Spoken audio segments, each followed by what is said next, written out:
이번 시간에는 우리 소프트웨어 요구사항 명세서 그리고 요구사항 명세 기법에 대해서 같이 한번 살펴보도록 하겠습니다.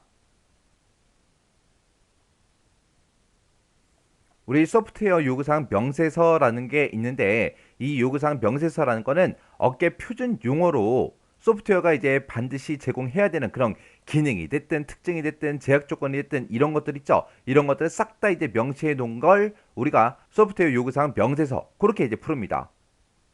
얘는 이제 시스템의 모든 동작뿐만 아니라 성능이 됐든 보안이 됐든 사용성이 됐든 이런 품질 같은 것도 전부 다 이제 기술이 돼야 되고요. 프로젝트 이제 유형에 맞게 양식을 이제 만들어서 이제 사용을 합니다. 그리고 이제 시스템 기능이 됐든 데이터가 됐든 외부 인터페이스가 됐든 품질 요구사항 같은 것들 있죠. 이런 것들은 요구사항 단위별로 개별 요구사항 명세를 작성을 해야 돼요. 아, 요런 게 이제 소프트웨어 요구 명세서에 들어가는 그런 내용들이구나. 그 정도 이제 기억하시면 됩니다. 그 다음에 이제 요구사항 명세 기법이요. 이 요구사항 명세 기법이라는 거는 소프트웨어를 이제 의뢰한 사람이 이런 소프트웨어를 만들어 달라. 이런 기능들을 넣어 달라. 그런 식으로 이제 말을 할 거 아니에요. 요구사항들을 이제 말하면 그런 요구사항들을 이제 적어 놓고 우리가 이제 체계화를 시켜요. 체계화를 시켜서 누구든지 이제 알아볼 수 있게끔 사용자도 알아보고 설계자도 알아보고 알아볼 수 있게끔 그런 문서를 작성하는 그런 기법을 보고 우리가 요구사항 명세 기법이라고 해요. 여기에는 크게 두 가지가 있습니다. 정형 명세 기법이라는 게 있고 비정형 명세 기법이라는 게 있고 이렇게 두 가지가 있어요. 정형 명세 기법이다라고 하게 되면 얘는 이제 수학처럼 공식화되어 있는 거예요. 특정 규칙, 특정 룰이 있어요. 그래서 수학처럼 그렇게 공식화되어 있는 그런 걸 보고 우리가 정형 명세기법이라고 하는 거고요. 비정형 명세기법이다라고 하게 되면 얘는 이제 특정 규칙, 룰이 없어요. 룰이 없고 내 마음대로 그냥 작성하는 거예요.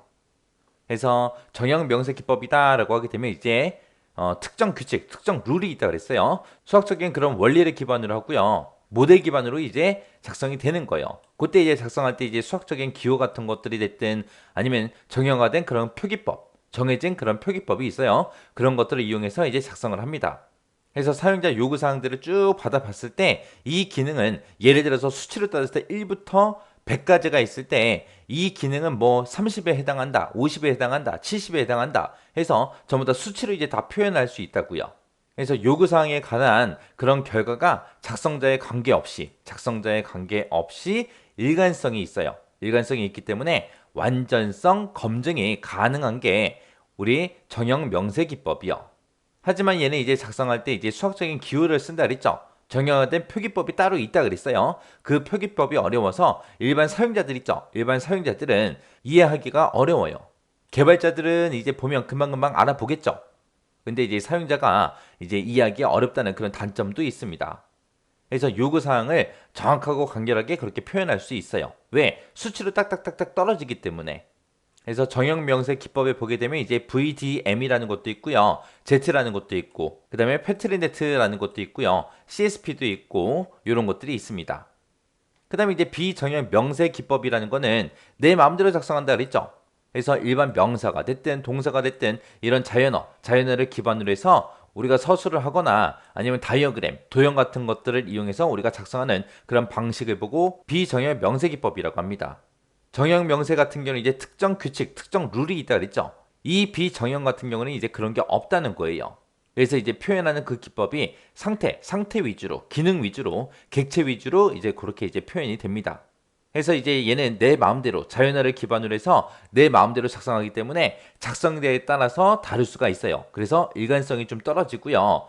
해석이 전부 다 보는 사람들마다 달라질 수가 있어요. 이런 단점도 있지만 이게 자연어를 기반으로 작성하다 보니까 내용의 이해가 쉽고요. 의사소통이 용이하다는 그런 장점도 가지고 있습니다. 그래서 이 비정형 명세 기법을 보게 되면 FSM이라는 것도 있고요. 디시전 테이블이라는 것도 있고 ER 모델링이라는 것도 있고 스테이트 차트 SATT라는 것도 있고 이런 것들이 있습니다. 그래서 정형 명세 같은 경우에는 사용자가 조금 보기는 어렵지만 표준화되어 있는 거 그거고요. 비정형은 자연어를 이용하기 때문에 작성하는 사람들마다 표현하는 방법이 조금씩 다를 수 있겠죠. 그래서 표준화된 게 아니에요. 개개인마다 이제 주관적으로 이제 작성되는 그런 명세 기법이 우리 비정형 명세 기법이요. 그래서 정형 명세 기법이 뭔지 비정형 명세 기법이 뭔지 정확하게 여러분들이 구분할 수 있게 잘 이해하고 지나가시기 바랍니다.